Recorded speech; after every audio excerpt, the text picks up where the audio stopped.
académico, va a ser un desafío. Bueno, pero como decía Diego recién, yo soy arqueóloga, esa es mi profesión, y bueno, los esqueletos forman parte de mi cotidiano. Yo creo que lo mejor es empezar contándoles un poco qué hace un arqueólogo, o qué tipo de profesional es un arqueólogo. Quizás para aquellos que no estén familiarizados con el tema, es un poco necesario para poder entender de qué manera yo trabajo con los muertos, ¿no? Bueno, un arqueólogo es una persona que se dedica al estudio del comportamiento humano en el pasado a través de los vestigios materiales. Es una suerte de detective del pasado, porque lo que tratamos de hacer es reconstruir una imagen muy parcial de algo que nunca vimos, a partir de piezas que tampoco están completas, muchas están rotas, están gastadas, están dispersas.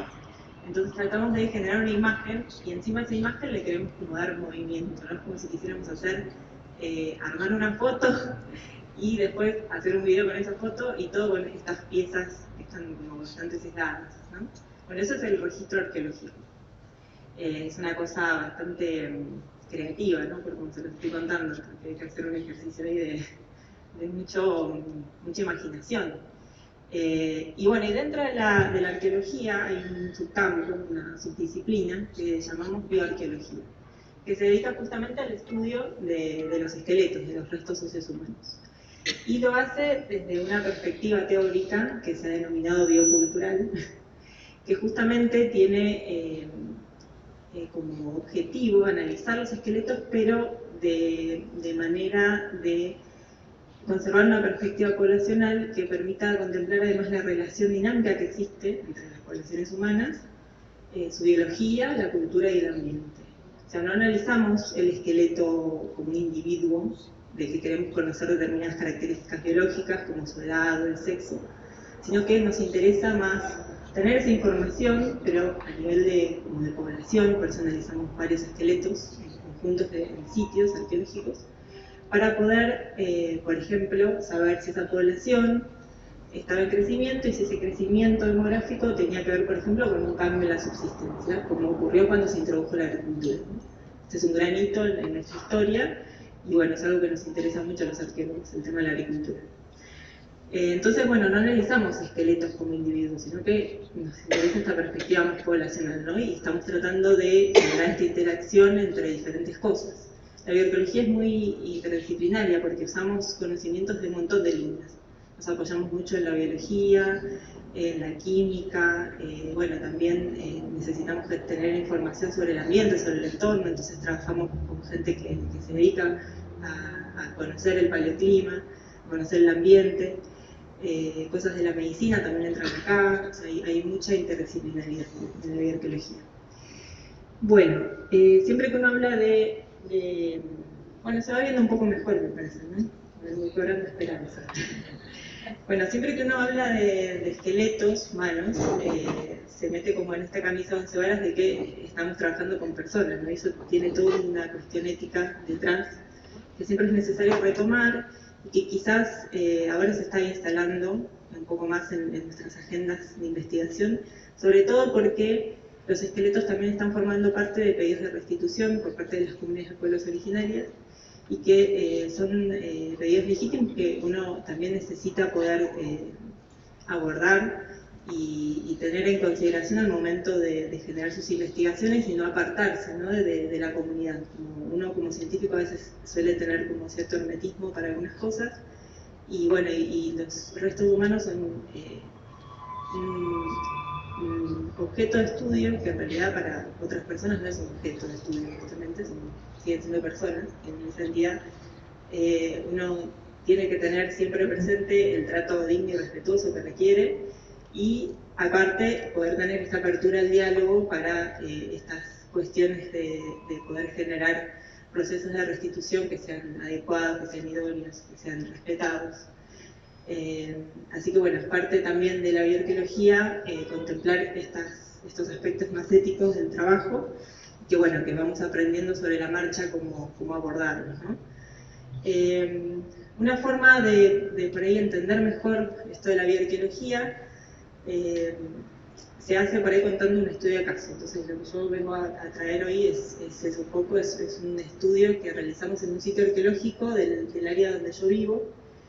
Bueno, yo no hice por ahí la presentación mía más institucional, digamos.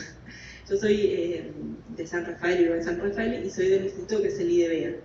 Entonces trabajamos en el sur de Mendoza, nuestra mayor parte de investigaciones ocurren ahí, ¿no?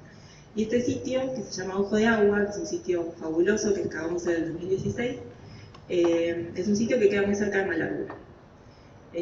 No queda en San Rafael tampoco, pero bueno, está un poco más cerca y bueno, tuvimos la oportunidad de excavarlo.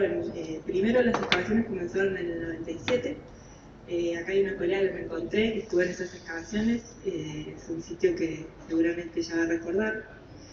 En esas primeras excavaciones que realizaron, los puesteros de ahí del lugar, este es un sitio que se ubica en un puesto de gente que se dedica a la cría de ganado caprino, encuentra esqueletos, que es algo bastante usual del pasado. Casi todos los esqueletos que nosotros recuperamos vienen de contextos de gente que encuentra algo en sus casas, en el patio de sus casas. Ojo de Agua, bueno, ocurrió en un puesto y ellos habían encontrado una serie de esqueletos que fueron reenterrados. Y cuando fueron estos colegas a recuperarlos, en realidad fueron a hacer tareas de excavación,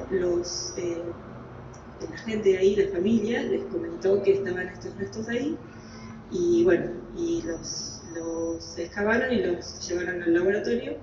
Ahora forman parte de las colecciones de ahí. Posteriormente, en el año 2016, hubo un tiempo de lluvias, que no sé si está en la memoria de ustedes, pero yo me acuerdo que fue un año bastante lluvioso. Esas lluvias hicieron que el terreno se lavara bastante y se expusieron unos restos óseos nuevamente ahí en el puesto. En esa oportunidad pudimos encontrarnos con dos áreas de entierro bien diferenciadas. No sé si van a poder ver bien la foto.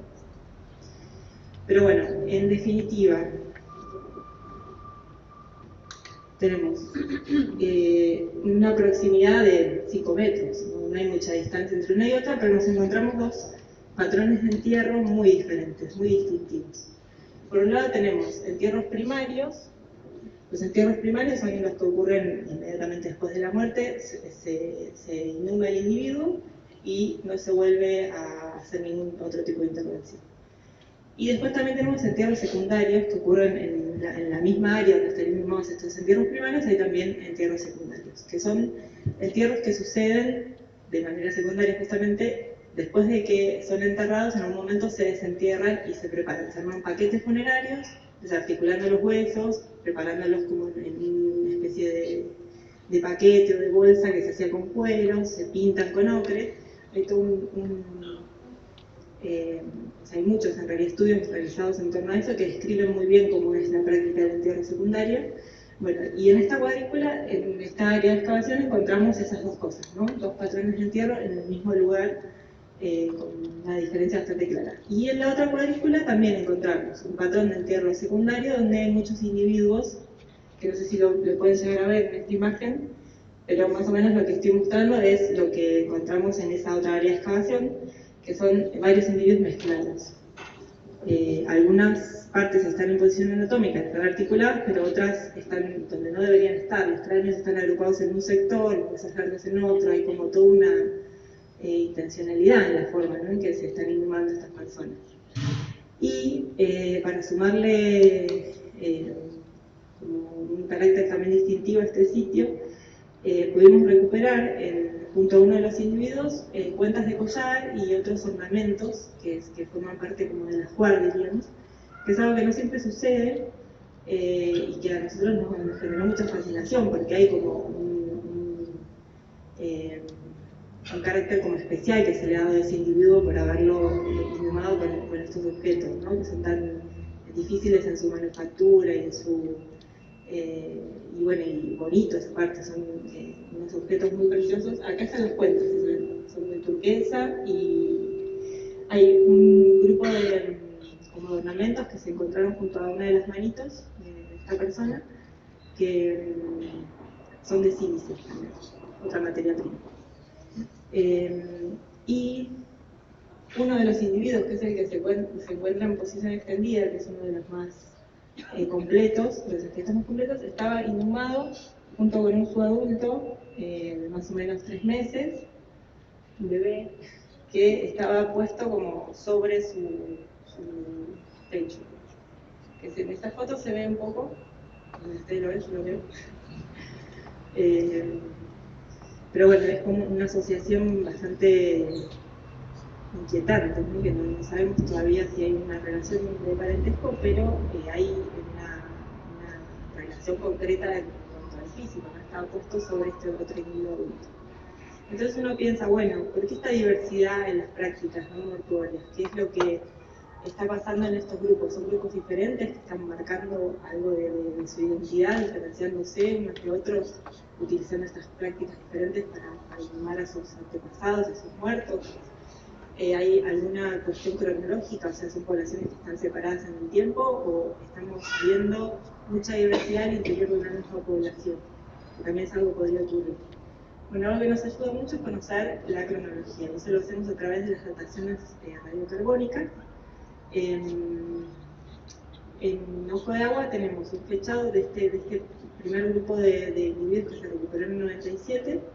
Hay un fechado bastante tardío, que es del 1200 tardío, me refiero a lo que es más próximo en el tiempo, no lo que es más reciente. Que es el que más se separa del grupo de fechados que obtuvimos nosotros en esta excavación que hicimos en el 2016. En esta oportunidad tuvimos 3 fechas, de 1900, 1800 y 1700 aproximadamente. Más o menos poquitos años para lo que suelen ser las dataciones radiocarbónicas. Ahí están las fechas exactas.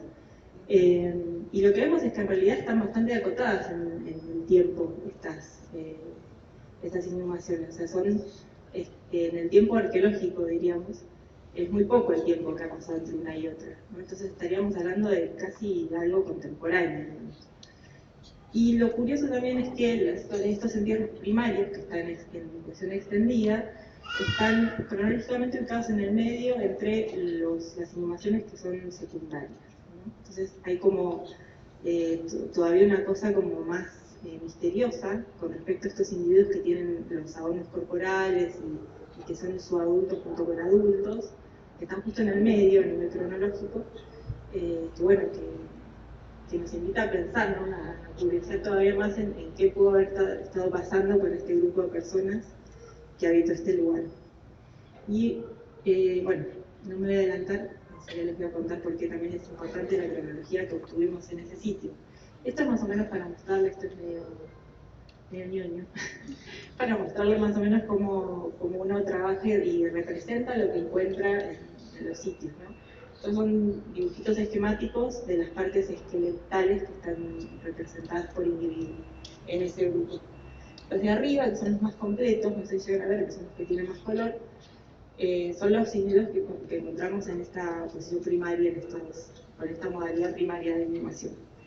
Y son los adultos y los subadultos. Hay un subadulto de 3 años más o menos y el bebito que yo les había mostrado en la imagen anterior, y los paquetes secundarios, los de medio, que son a los que les faltan más elementos, justamente porque como hay una preparación de estos esqueletos y son desenterrados en algún momento, lo más probable es que se pierdan los huesos que son más pequeños o se rompan los que son más frágiles.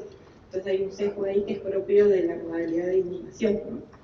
Lo mismo ha pasado con los restos que se recuperaron en el 97, y en el centro hay una imagen que es como más en porcentajes de cómo representamos cuando tenemos muchos restos mezclados, ¿no? En esa cuadrícula que yo les mostré, que había muchos individuos y no sabíamos cuál era cuál, lo que tuvimos que hacer fue representarlos en términos de porcentaje, porque no podemos asociar la pierna con el brazo, con el cráneo, todo una mezcla ahí que bueno, no pudimos nunca individualizar, así que hacemos este tipo de representación. Y esto nos permite saber algo importante, que es justamente la curva, la distribución de edades de la población, que es como una descripción más demográfica, si se quiere, de la población, cómo están distribuidas en cada categoría de edad. Lo que vemos es algo bastante típico para las poblaciones de cazadores-recolectores, que es como esta suerte de perfil bimodal, con las modas, como con frecuencias altas al inicio y al final de la curva. ¿Por qué?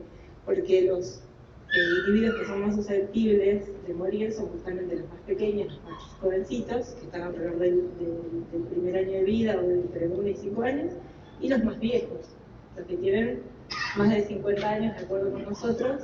Lamento decirles esto, que bueno, después de los 21 ya todos saben que la curva de crecimiento se detiene y ya entramos en un deterioro que no tiene sin solución de continuidad.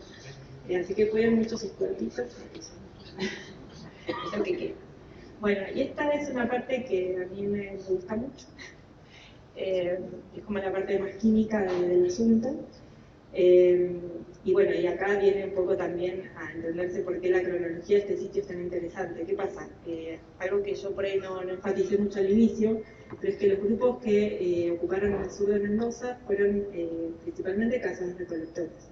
En realidad casi toda nuestra historia evolutiva es de ser cazadores recolectores, y la pequeña porción de producción de alimentos, industrialización y qué sé yo, es mínima en comparación a todo el resto de nuestra historia, ¿no? Pero bueno, acá en Mendoza las primeras poblaciones fueron de cazadores recolectores. Pero en estas latitudes la agricultura estuvo más presente que en el sur. Entonces se habla a veces de una suerte de límite en la dispersión de la agricultura, y yo que estoy ahí cerca de la Tuel es donde solemos poner ese límite, digamos.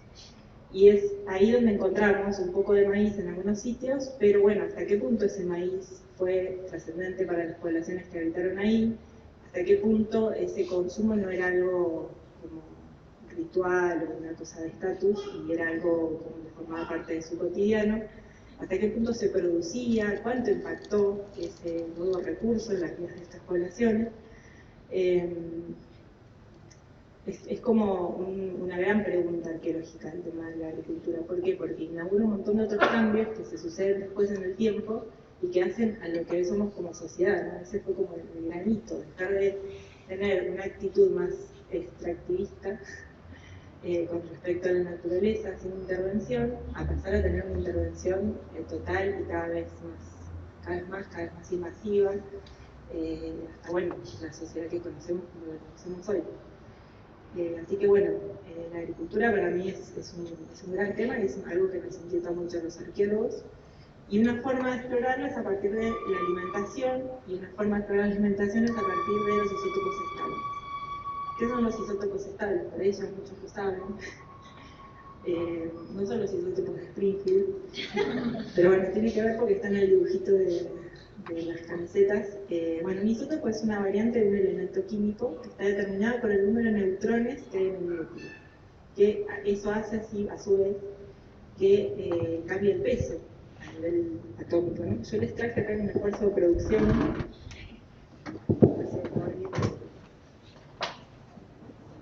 Un isótopo. No es un isótopo. Bueno, un ejemplo. Para que vean, en el núcleo es donde se produce esta variación, ¿no? Variación del número de neutrones. Entonces yo, por ejemplo, acá tengo un isótopo del carbono 12, es lo que debería tener 6 protones y 6 neutrones, por eso es 12. Pero bueno, también a veces tiene 7 neutrones, entonces es carbono 13, es un poco más pesado, le cuesta un poco más moverse. Y también hay un carbono 14 que tiene 8 neutrones, entonces es un carbono más inestable porque es pesado, y en consecuencia es radioactivo, y es lo que usamos, como va tratando de estabilizarse y de sacarse encima ese peso adicional que tiene, lo que va a ocurrir es que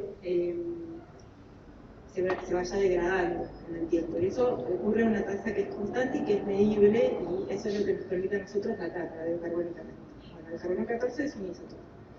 Los isótopos estables, en lugar de perderse, se acumulan, ingresan a los organismos que tienen carbono en su composición a partir de la alimentación, ¿no? Y comienza en las plantas. Las plantas incorporan el dióxido de carbono, y nosotros incorporamos ese carbono a través de las plantas. Y lo que medimos es esa relación entre el isótopo pesado y el liviano, ¿no? Y nosotros medimos sobre el hueso del individuo, pero también medimos los recursos para poder comparar.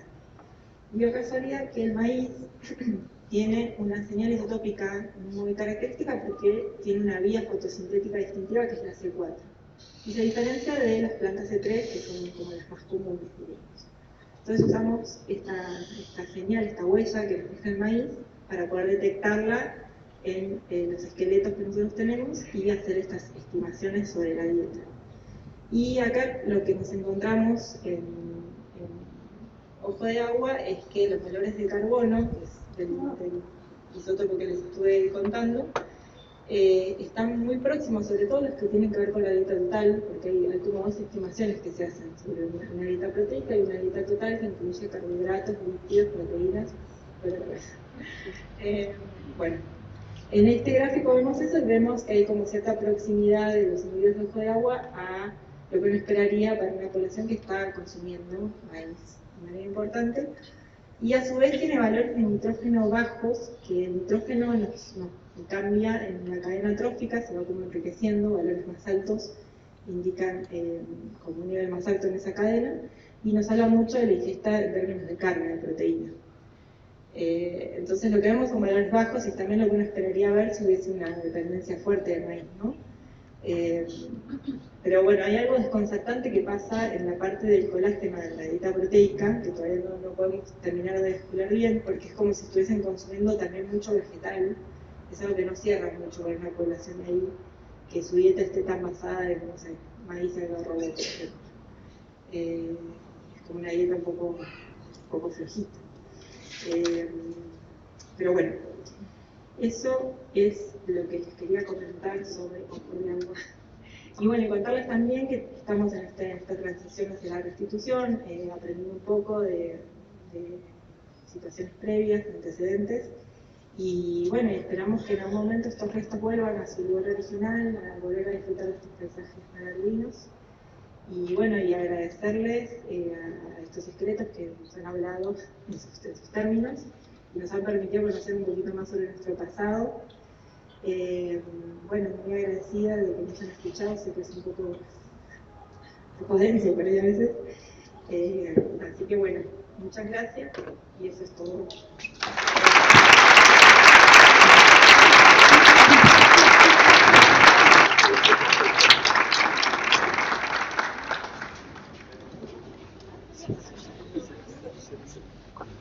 Sí. Bueno, ahora las preguntas las guardamos, piénsenlas y recuérdenlas. Vamos a seguir con la charla de Fernando y cuando terminen hacemos todas las preguntas, ¿sí? Sí. Bueno, gracias por venir y yo les voy a hablar de cuerpos, pero un poquito más actuales, no tan viejos como los de Eva. Bueno, para empezar, lo que tenemos que entender es qué es la entomología forense. En términos, o sea, lo que significa entomología forense sería el estudio de insectos como datos para en cuestiones legales. O sea, nosotros usamos la información que nos dan los insectos científicamente en casos legales. Eso no nos dice mucho, es más divertido desglosarlo un poco. Lo primero que tenemos que entender es qué es un insecto, porque nosotros siempre decimos bicho, gusano, insecto, todas esas criaturas horribles son iguales. Nosotros vamos a identificar qué es lo que nosotros llamamos un insecto. Que en general los insectos, lo que podemos decir de ellos es que primero tienen 3 pares de patas, no 8 ni menos, solo 3. Y tienen alas, pueden volar. Hay algunos que no, pero en general todos vuelan. Y una característica muy importante que tienen la mayoría es el ciclo de vida. En general, la mayoría de los insectos, tenés un adulto que llega a un sustrato, pone los huevos, y de esos huevos van a salir unas larvas, que son lo que nosotros comúnmente llamamos gusanos. No vamos a hablar nunca más de gusanos, ahora vamos a hablar de larvas. Esas larvas pueden tener patas o no, depende de las especies. Y lo más importante es que esos gusanos o larvas va a llegar un momento en el que van a formar una cápsula, que es la pupa. Y de esa pupa va a salir un adulto totalmente diferente a lo que era la larva. Todo este ciclo está como muy bien definido y es lo que nos permite hacer la entomología forense. El otro tema importante que también hay que ver es qué es lo que entendemos por descomposición, que no es más ni menos que la degradación de un organismo vivo cuando muere. Esto ha generado siempre la curiosidad de la humanidad y, por ejemplo, encontramos algunos registros, por ejemplo, artísticos en Japón que le denominaban kusosu, o algo parecido, mi japonés no es muy fluido, que se realizó entre el siglo XIII y XIX, en donde pintaban mujeres cómo se iban descomponiendo después de la muerte. Bueno, esto tenía todo un tema artístico y para reflexionar sobre la vida y la muerte. Pero tenían algunos errores que para mí eran bastante graves. El primero es que, por ejemplo, en esta pieza, ellos reconocían 9 estadios de descomposición, hoy se reconocen desde el punto de vista ecológico 6 o 5, depende de la bibliografía. Y el otro tema es que ellos decían que los que iban a alimentarse del cuerpo en descomposición eran buitres y perros o animales salvajes, lo cual es un error porque los principales animales que van a alimentarse de un cuerpo en descomposición son los insectos. Por lejos son el grupo más diverso y numeroso que vamos a encontrar en un cuerpo. Entonces, ¿qué es lo que podemos llegar a encontrar en un cuerpo? Lo primero que vamos a encontrar, que van a ser los primeros que van a llegar a un cuerpo, son las moscas. Tenemos una gran variedad de moscas que van a ir llegando dependiendo de cómo sea el estadio de descomposición, va a ser más apetecible para algunas que otras.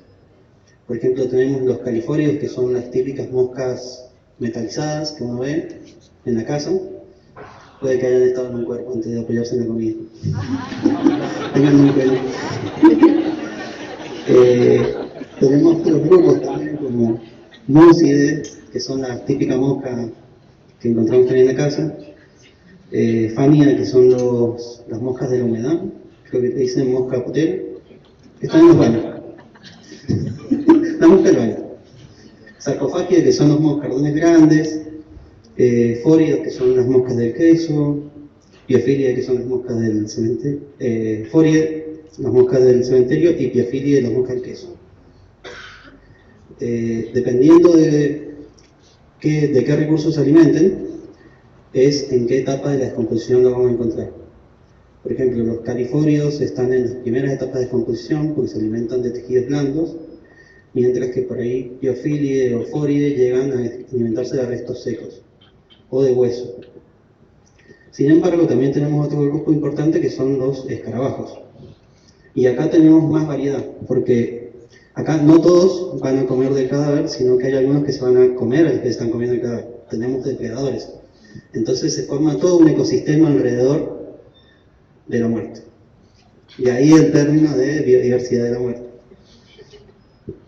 Algunos de estos nunca los vamos a ver caminando por la tierra porque son insectos que viven la mayor parte debajo de la tierra, por ejemplo Icteridae.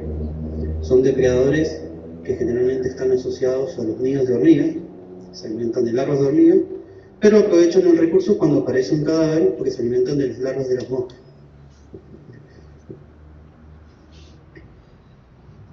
Bueno, entonces ya viendo eso, vamos a entrar un poquito más en lo que es la entomología forense. La entomología forense se divide en 3 áreas de investigación. ¿Hola? Sí. Bueno, tenemos por ejemplo la entomología urbana y la entomología de alimentos almacenados, que está más asociado al tema de litigios. Esos generalmente son pedidos, las pericias, por particulares o por empresas, pero están más asociados al tema de litigios. Por ejemplo, si uno tiene una miasis, que es cuando tenés larvas alimentándose de una herida, te comen vivo. Por ejemplo, puede ir una persona para saber si se contagió, por ejemplo, después de hacerse una operación en el hospital, o por ejemplo en el producto almacenado, llega un cargamento de otro lugar y quieren saber en qué momento se contaminó, por ejemplo, con algún tipo de insectos. Sin embargo, el más divertido y el más popular es la investigación médico-legal, que es cuando aparecen cuerpos humanos y necesitamos saber información para detectar qué sucedió. Entonces, dentro de lo que es la investigación médica legal, lo primero que vamos a investigar es el intervalo post-mortem. ¿Qué es el intervalo post-mortem? Es el tiempo que ha transcurrido desde que la persona falleció hasta que encuentran el cuerpo. Esto es posible porque, como tenemos que las moscas llegan apenas a los pocos minutos de que se produce la muerte, en el momento del hallazgo, nosotros vemos que encontramos. Encontramos larvas, encontramos pupas, encontramos huevos. Entonces, con estudios previos de cómo es el ciclo de vida de esa especie y cuánto le toma llegar a cada una de esas etapas, nosotros podemos determinar el tiempo que ha transcurrido desde que falleció hasta que lo encontramos. Otra cosa que podemos ver también que es muy importante es el tema del traslado. No encontramos las mismas especies en una zona urbana, en una zona rural o en una zona natural. Las especies van a ser diferentes si el cuerpo estuvo encerrado o en un ambiente abierto, si estuvo congelado o no, si estuvo enterrado. Todas esas cosas van a influir en las especies que vamos a encontrar en el sitio y nos pueden dar valiosa información. Y el otro tema que también puede ver, que no se aplica acá en Mendoza, pero se está aplicando, por ejemplo, en otros lados, creo que en Buenos Aires, es el tema de toxicoentomología. Lo que hacen en ese caso es, por ejemplo, analizar muestras de tejidos que estén dentro de los insectos que se alimentaron del cuerpo, para encontrar rastros, por ejemplo, de narcóticos o venenos que nos podrían informar si la persona murió de una sobredosis o por envenenamiento. Pero bueno, para eso se necesitan equipos bastante caros y en dólares que vienen de afuera, así que actualmente acá en Mendoza no se puede hacer. Entonces, lo que voy a explicar ahora es un poco cómo funciona el proceso de la entomología forense acá en Mendoza. Generalmente, lo primero que pasa es que encuentran un cuerpo y nos llaman a los entomólogos forenses, que puede ser en cualquier día, cualquier hora. Les recomiendo que si encuentran un cuerpo un fin de semana, le informen el lunes, porque no es divertido tener que ir un domingo con la madre en un cumpleaños. Me ha pasado varias veces que estoy en un cumpleaños y me llaman y digo, bueno, no hay descanso. A partir de la llamada telefónica, lo que solemos hacer es ir a la morgue. Lo más común es que el que pide a la pericia entomológica es el médico forense. Por lo tanto, te van a llamar cuando el cuerpo ya llegó a la morgue. Y la extracción de muestras se realiza en la morgue. Lamentablemente estaría muy bueno poder ir al sitio donde lo hallaron, porque hay mucha información que se pierde, que queda ahí. Muchas de estas especies, cuando están pasando de larva a pupa, se alejan del sustrato donde se estaban alimentando, porque cuando están en la pupa, en la cápsula, no se pueden mover, están muy vulnerables. Entonces se alejan y se esconden de los depredadores. Entonces esa información muchas veces se puede perder si se fueron muy lejos y no llegaron con el cuerpo. Entonces tener un acceso al lugar, al sitio, siempre sería muy valioso, pero bueno, no siempre se puede y también sería molesto porque somos pocos entomólogos forenses y no podríamos estar en cada uno de los casos. A partir de eso viene la parte divertida que todos mis compañeros de laboratorio aman, que yo tomo las muestras y me las llevo vivas al laboratorio. De ahí una parte las mato y las fijo, porque esas especies me van a decir cuál fue el desarrollo que tuvieron los individuos al momento de yo sacar la muestra. Y una parte la crío para que lleguen adultos. Esto es así porque a veces es muy difícil identificar las especies en los estadios de larva o pupa, pero es mucho más fácil reconocerlos como adultos. Entonces se necesita hacer esta parte del proceso. Bueno, y esa es la parte que no es tan amigable para mis compañeros, porque evidentemente tengo que darles de comer carne que se pudre. Entonces hay un poquito de fragancias del bosque.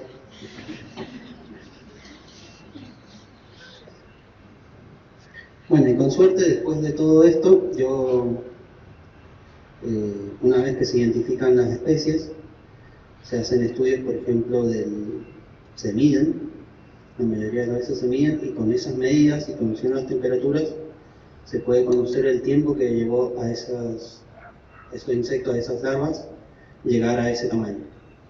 Y con suerte, presentamos un informe y agarran a un culpable. Y si tengo mala suerte, después me van a llevar los fiscales para ir a declarar y toda esa parte que me toca la semana que viene. Bueno, y un poquito para cerrar, porque la hice corta, la charla, es explicarles qué tan importante es la entomología forense. Tal vez no todos lo recuerden, pero el caso Carrasco, que fue en los 90, fue un soldado que apareció muerto en Neuquén, y bueno, a partir de esa causa acabó el servicio militar. Este caso fue el primer caso de entomología forense que lo llevó a cabo la doctora Oliva, una investigadora que ya lamentablemente no está jubilada, pero... Sí, no, solo jubilada. No le pasó nada más grave.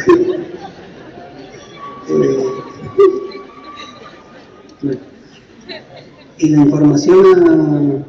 la información aportada por la entomología forense en este caso fue el pilar para el caso. Se pudo detectar que el cuerpo no estuvo en un área abierta, como se lo había dicho en la primera oportunidad, que estuvo encerrado, y se dio más o menos aproximadamente el tiempo que estuvo en ese lugar antes de que lo tiraran al intemperie. Y ese fue el primer caso de entomología forense en el país. Muy importante. Hay que agradecerle a la entomología forense. Bueno, y esto sería toda la charla mía. Espero que les haya gustado.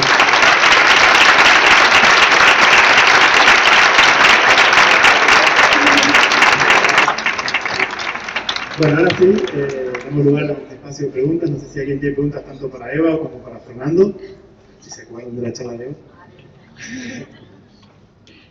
Levantan la mano si alguien tiene preguntas. Allá hay una pregunta.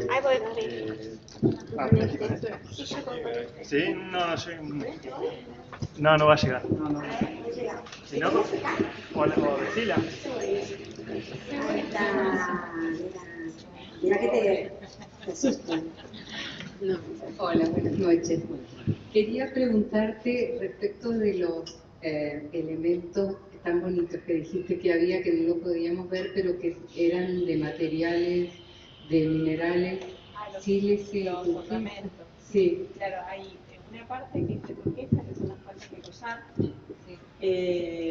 En realidad, turquesa todavía no está hecha la estimación bien. Pero la pregunta era por otro tema. Ajá. ¿La zona tiene esos minerales? Claro, bueno, y eso también es interesante porque la materia prima que usó para las plantas de collar no es local, definitivamente, y las que se encontraron en la mano tampoco, esos sílices no son de ahí.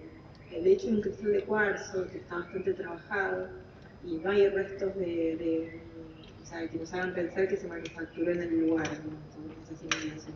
Tiene mucha obsidiana también, que es de otro, que se estableció la procedencia de esa obsidiana, y también es una fuente que no está muy próxima, o sea, hay como toda una... Y no sabe el origen. No, de esas materias primas de los ornamentos todavía no. Gracias. Pero en algún momento esperamos que sí. Puedo volver y te cuento. Insectos, ¿no? Están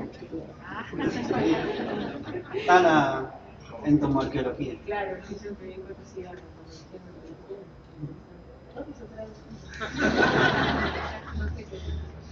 Acá hay una pregunta.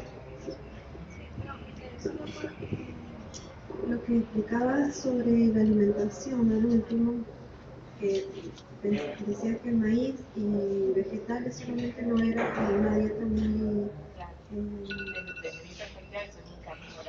no, pero digo, porque los huesos tienen alguna característica especial que los hace más débiles o... En realidad más es por el estilo de vida que uno presume de esas poblaciones, ¿no? O bueno, es más que nada porque el estilo de vida que uno presume en esas poblaciones siempre han subsistido a base de la caza y la recolección, sobre todo consumen guanaco y pinche también en la zona. Y eso se ha visto en otros grupos humanos de la región, casi todos, te diría. Es como que es lo que más consumen, guanaco, pinche y bueno, algunas especies vegetales también de la zona. Por eso, Ojo de Agua nos parece un poco desconcertante en ese sentido, porque no es lo que esperaríamos en relación a lo que ya sabemos sobre las poblaciones ahí. Pero bueno, yo creo que la profundización de estos estudios en algún momento nos va a permitir entender mejor. De hecho, hay una posibilidad de que las muestras estén un poco contaminadas o que tengan algún problema genético y eso también genere por ahí valores que no son los reales, ¿no? Que los estemos como malinterpretando. Pero bueno, lo de la dieta pobre es en relación a eso, ¿no? A lo que nosotros reconstruimos de esas poblaciones previamente y en general son poblaciones muy robustas, con este estilo patagónico, que es población robusta a partir de los huesos. Y uno lo que esperaría son cuerpos robustos que necesiten cierta cantidad de proteínas y de cosas que no podrían obtener solo a partir de las plantas. Eso también es otra cosa. No sé si te contesté. ¿Alguna otra pregunta? El mismo tema, el tema de la alimentación. Puede ser que porque hayan tenido una alimentación. Hola, buenas tardes. Puede ser que haya sido por la falta de alimentación o alimentos tan básicos que hayan sido nómadas en esa zona, justo ellos, porque tampoco no había herramientas de cacería. En realidad, yo no lo comenté al principio, pero el estilo de vida cazador-recolectores es evidentemente nómade. O sea, ellos viven explotando los recursos estacionalmente, entonces se mueven continuamente, es parte de su modo de vida, digamos. Y me perdí un poco en el hilo de la pregunta. El tema por la sí. alimentación, porque si ellos se concentraran en una cantidad, sí. o sea, los alimentos tan básicos, puede ser que hayan estado en ese momento de pasada en el lugar.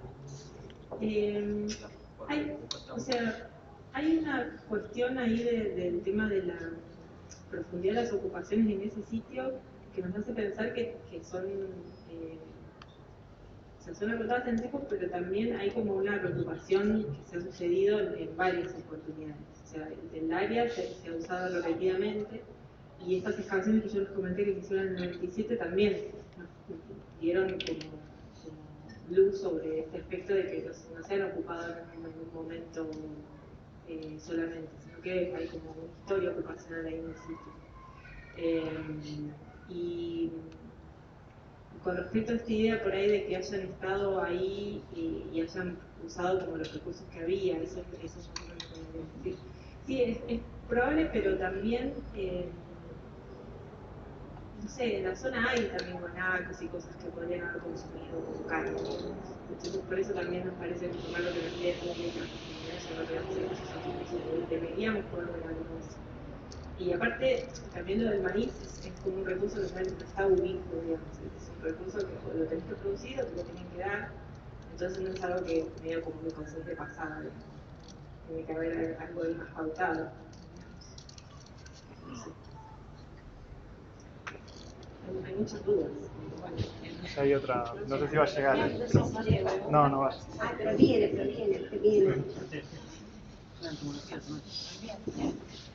No, quería felicitar a todos los miembros del YADISA, 50 años. Excelente las dos disertaciones y preguntas para los dos.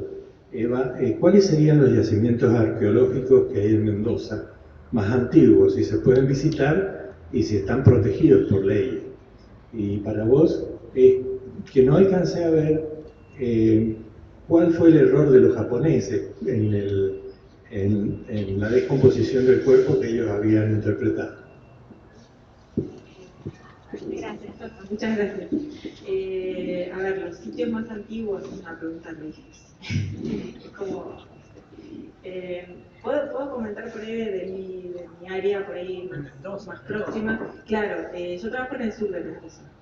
Y ahí el sitio más antiguo hasta ahora conocido se llama Gruta del Indio, es un sitio muy bonito, también tiene está en el Escorial, cerca de Malvinas, no sé si conocen la Es bastante conocido porque está en un alero rocoso en el Cerro Negro, tiene pinturas rupestres, las pinturas son mucho más tardías, ¿no? Pero bueno, ahí también es donde encontramos estos registros de maíz hace 2000 años, y también están como las primeras ocupaciones del sur de Mendoza en este sitio. Y se ha encontrado tecnología lítica en asociación con Megafauna, que es una asociación que está un poco discutida, pero bueno, lo que estimamos es que por lo menos hace 10.000 o 2.000 años estaban las poblaciones rondando, y bueno, ese podría ser como el sitio más antiguo que podría yo comentarte. Pero bueno, acá en el norte de Mendoza tenemos otros también más antiguos que bueno, de arqueólogos por ahí acá pueden tener más preciso el dato. Y después, con respecto a lo de la protección, y es un tema un poco rígido, porque muchos sitios han quedado adentro de propiedades privadas. Este sitio, por ejemplo, Gruta del Indio, que te cuento, está dentro de una propiedad privada, y generalmente ellos hacen uso de esa propiedad y muchas veces en detrimento del sitio y de la preservación de ese sitio.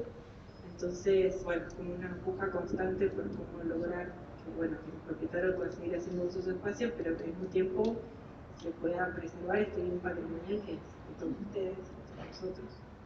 Así que bueno, también es un trabajo día con día.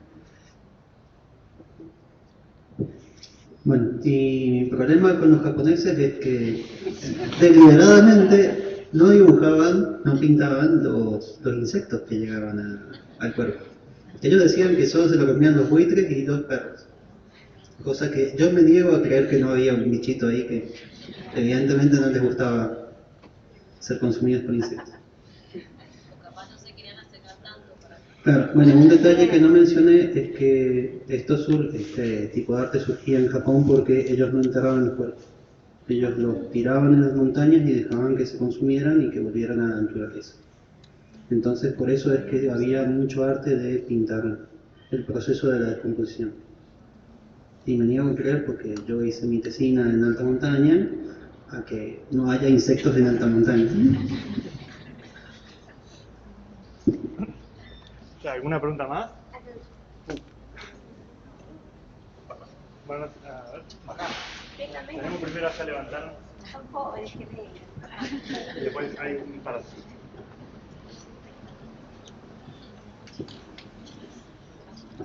Hola. Bueno, yo tengo una pregunta para ambos. Para Fernando, ¿cómo influye la alimentación del cadáver en los insectos, o en este ecosistema de los insectos? Y para Eva, el estudio arqueológico del maíz, ¿cómo repercute en el consumo actual de nosotros? Es decir, o sea, las carencias que tenían en ese momento, y cómo, o sea, cómo esto repercute en las carencias actuales, y bueno, y cómo se puede, si es que hay una solución también. ¿Quién empieza? Bueno, si te referís a lo que consumió la persona antes de que se lo coman los insectos, no debería haber mucha diferencia. Sí hay diferencia, por ejemplo, si consumió algún tipo de droga. Por ejemplo, la sobredosis con cocaína acelera el ritmo de crecimiento de los insectos, comen más rápido, como que están más loquitos que dicen, no, sí. Y hay otras sustancias, por ejemplo, con envenenamientos que pueden evitar la colonización. Pero sí, en general no habría diferencia si uno come pollo o vegetales. A ellos les viene igual, van a comer carne. Bueno, yo no sé si entendí bien la pregunta. Vos lo que me preguntabas es si hay como una suerte de carencia en cuanto a la dieta, porque está muy basada en el maíz. No, que me refería es como el estudio arqueológico sí. de lo que estaba haciendo de estos sí. pueblos, cómo repercute en el consumo actual del maíz, por ejemplo. Pues las carencias y los beneficios que tenían en ese momento, cómo repercute a hoy en día. Claro. A ver, si puedo decir algo que sea convincente. En realidad, a ver, yo creo que por ahí lo más importante del maíz no es como el recurso en sí, sino todo lo que implica en términos de cambio en la subsistencia, ¿no? De lo que cambiamos en nuestro modo de vida a partir de producir un alimento que vamos a consumir. En ese sentido me parece que,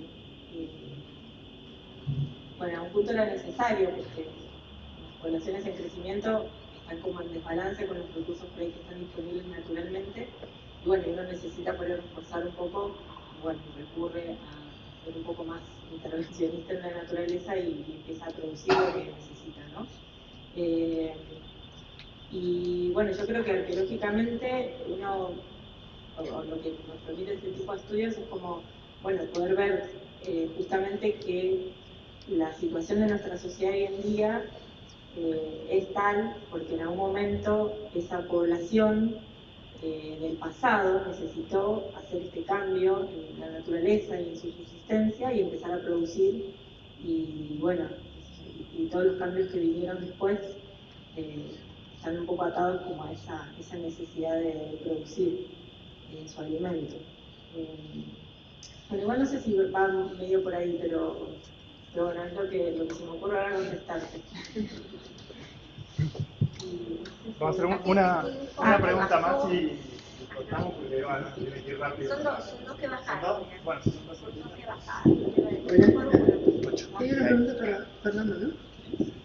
Bueno, una era con respecto a si las mosquitas son distintas en base al cadáver que se encuentra. Por ejemplo, si son las mismas en un niño o en un anciano, o si hay alguna diferencia con respecto a la edad.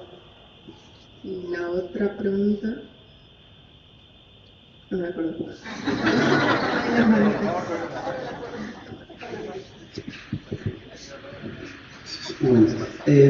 No habría diferencia con la edad. Sí puede haber una diferencia, por ejemplo, con el tamaño del sustrato del recurso.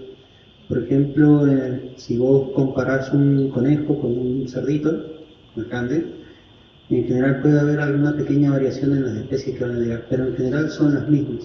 Lo que sí influye son las condiciones en las que se encuentra el cuerpo. Si está enterrado, si está expuesto, si está en una habitación cerrada, son las mismas especies que pueden llegar ahí.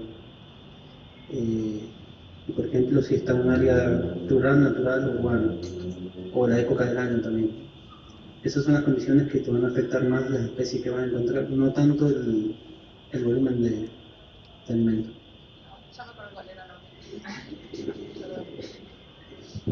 La otra pregunta era con respecto a los cuerpos ahogados, cuando, por ejemplo, bajan las mareas y se los encuentra, si pasa algo raro o curioso con el tema de las moscas, con ese tipo de cuerpos.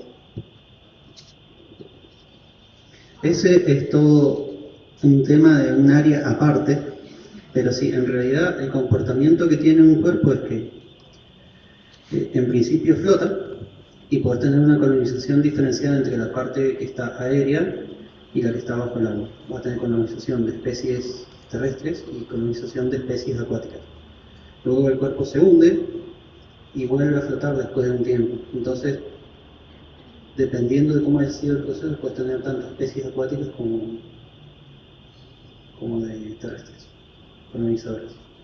Pero sí, es todo un tema y ya los procesos de composición no son iguales, es bastante difícil. Y como acá estamos en una zona seca, tampoco. Bueno, hacemos la última pregunta, la última y terminamos. Bien, Fernando, quería preguntarte si podías comentarnos de alguna experiencia que te haya parecido particularmente interesante dentro de tu trabajo. Obviamente de manera resumida, porque bueno, me están operando un poco, pero bueno, si podés, como para ligarnos un poco más de lo que es el trabajo que haces y la metodología que usan, si es posible. Muchas gracias. Sí, en cuanto a pericias puede ser. Tengo casos, por ejemplo, que se están publicando ahora, por ejemplo, de una persona que encontraron quemada, que bueno, también como ella dijo que a veces todo empieza con lo que encontrabas en el patio. Había llegado el perro de un vecino con un cráneo a la casa, empezaron a hacer la investigación y encontraron un cuerpo ahí semi quemado. Yo estuve explorando ese cuerpo y fue muy entretenido porque Eran huesos. Y lo que encontré es que habían restos de tejidos quemados dentro del cráneo. Yo me llevé esas muestras, porque a mí cuando fui me dijeron que no tenía ningún tipo de bicho. Y yo no les creía. Así como los japoneses no les creían. Entonces lo que hice es, primero encontré otros insectos en los envoltorios asociados a la última etapa de descomposición. Mientras estaban ahí en la autopsia, de los huesos empezaron a salir unas larvas que saltan, que son de Piofilia, la mosca del queso. Y después, para mi sorpresa, cuando llegué al laboratorio, encontré que dentro de esos tejidos que tenía dentro del cráneo, habían larvas parcialmente quemadas de una especie que pude identificar por suerte porque tenía características muy puntuales que te permiten. Entonces, pude tener un registro de cómo fue la muerte, que incluso lo mataron, pasó un tiempo, se colonizó y después trataron de esconder toda la evidencia quemándolo, que no se pudo quemar totalmente. Entonces tuve todo el proceso, el tiempo antes de que lo quemaran y el tiempo después que lo quemaron. Y con toda esa evidencia pudieron detectar quién era la persona que había fallecido. Que si fuera por los huesos uno hubiera dicho que llevaba años y en realidad llevaba menos de un mes. Así que estuvo bastante interesante. Bueno, ahora sí, porque si quieren igual podemos seguir charlando y preguntándole cosas en un rato. Les agradecemos entonces a Eva y a Fernando por las charlas. Y muchas gracias a todos ustedes por venir. Los esperamos en el próximo.